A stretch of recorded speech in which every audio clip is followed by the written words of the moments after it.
नमस्कार दोस्तों, आप सभी लोगों का एक बार फिर से बहुत बहुत स्वागत है आपके अपने YouTube चैनल पर। मैं फिर हाजिर हूँ एक और वीडियो के साथ एंड आई होप कि आप सभी लोग अपनी आगे की तैयारी में लगे होंगे और टाइपिंग की प्रैक्टिस अपनी आप अच्छे से कर रहे होंगे।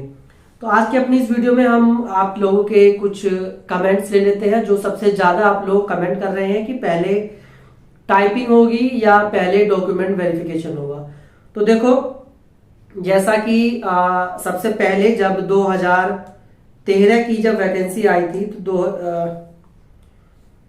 ये चला गया, इससे पहले ले आते हैं।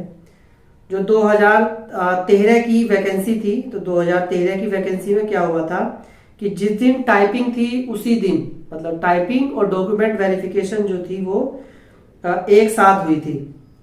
उसके बाद जब 2017 में जब वैकेंसी आई तो उसमें टाइपिंग पहले हुई थी और जो टाइपिंग में बच्चे सफल हुए थे उसके बाद फिर डॉक्यूमेंट वेरिफिकेशन हुआ था। तो आप जो नोटिफिकेशन है उसमें भी आप देख सकते हैं पेज नंबर 5 पर जो है बिल्कुल साफ साफ दिया गया है। जैसे कि यहाँ पर आप देख सकते हैं कि लिखित परीक्षा में न्यूनतम 40% अंक प्राप्त करना आवश्यक होगा।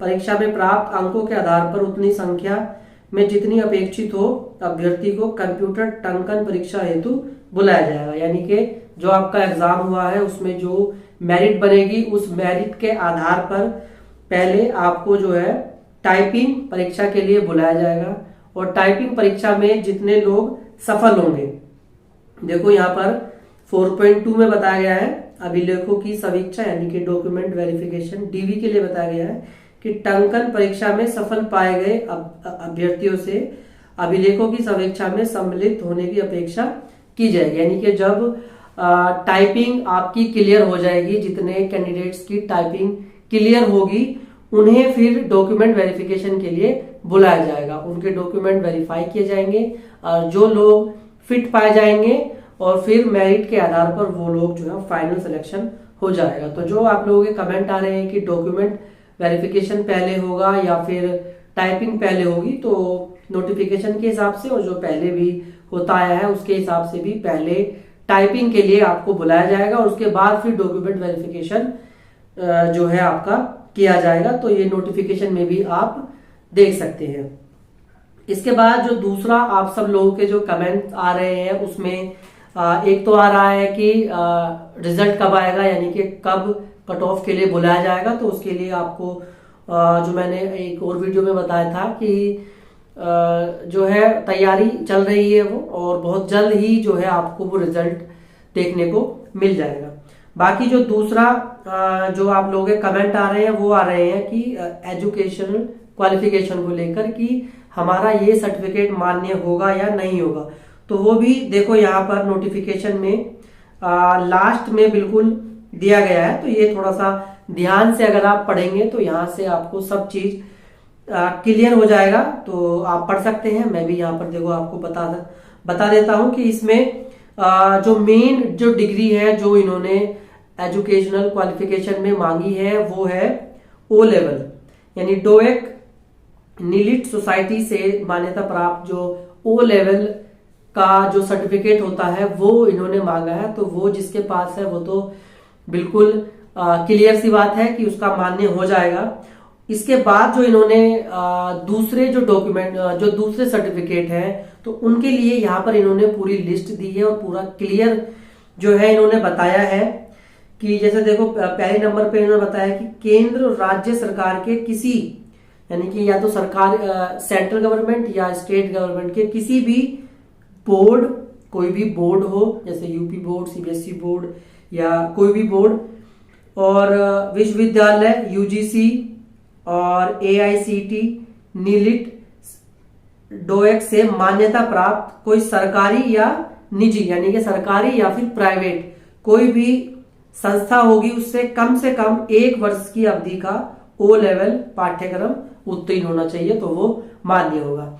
इसके अलावा फिर इन्होंने क्या बताया है कि केंद्र और राज्य सरकार के किसी भी बोर्ड, विश्वविद्यालय या यूजीसी या नीलिट सोसाइटी से मान्यता प्राप्त सरकारी या निजी, यानी कि या तो सरकारी या फिर प्राइवेट संस्था से 10+2 के उपरांत यानी कि 12 12th के उपरांत कंप्यूटर में कम से कम 1 वर्ष की अवधि का कोई भी जो ये लिस्ट दी गई है इनमें से कोई एक पाठ्यक्रम आपने किया हुआ हो।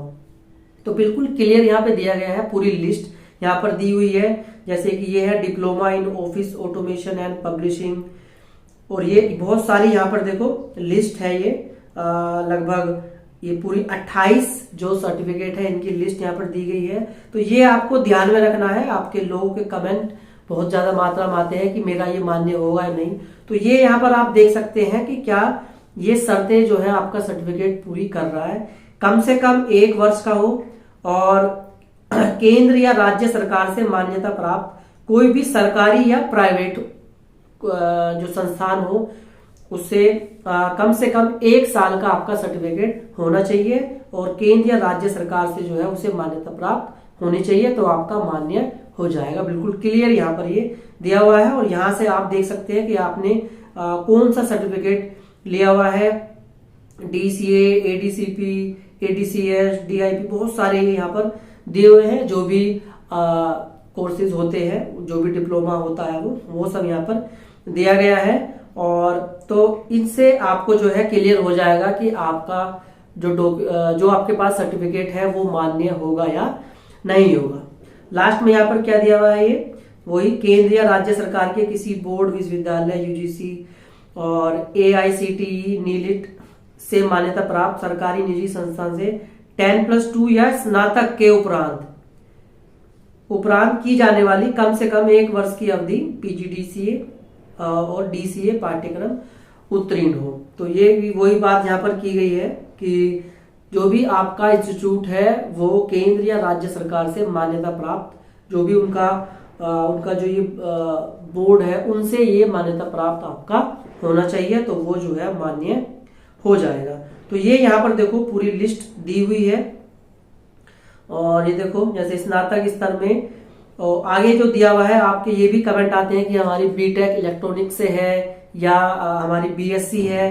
तो इन सब कोर्सेज में यहाँ पर बिल्कुल क्लियर कट दिया हुआ है कि आपका मतलब कंप्यूटर साइंस जो है कम से कम किसी 1 वर्ष में आपका वो सब्जेक्ट रहा हो। जैसे बीटेक की कोई जैसे कंप्यूटर साइंस है तो वो तो कंप्यूटर साइंस से है ही, मगर जो दूसरी ब्रांचेस है उसमें फर्स्ट सेमेस्टर में जो कंप्यूटर का जो बेसिक है वो उसमें पढ़ाया जाता है, तो बीटेक की डिग्री जो है वो मान्य हो जाएगी। तो वही यहाँ पर बताया गया है कि कोई भी आपकी डिग्री हो, जैसे BSc IT, MCA, BTech, A level, B level, C level, computer course, BCA, MSc, cyber law and security, BSc, इसमें जो है कंप्यूटर साइंस कम से कम 1 पहले वर्ष में जो है आपको वो पढ़ाया गया हो, तो वो आपका सर्टिफिकेट जो है मान्य हो जाएगा। तो ये देखो सब में यहाँ पर वही यहाँ पर बताया गया है।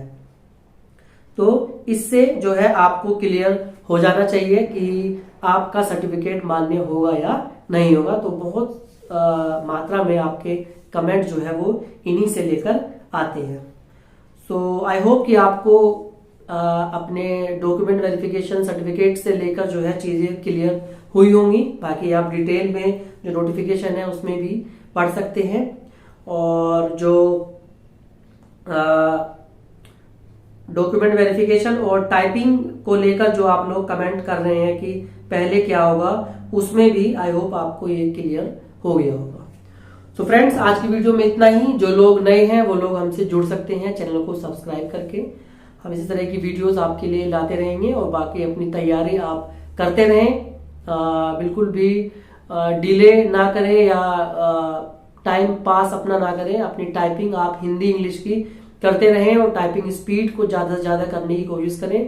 केवल क्वालिफाइंग ही आपका एग्जाम है, कोई इसमें मार्क्स आपको नहीं लाने हैं। बाकी बहुत जल्द जो है रिजल्ट आपका आने वाला है, तो कमर कस लीजिए, उसी हिसाब से अपनी तैयारी करते रहें। फ्रेंड्स, आज की वीडियो में इतना ही। मिलते हैं नेक्स्ट वीडियो में, तब तक के लिए goodbye and thank you.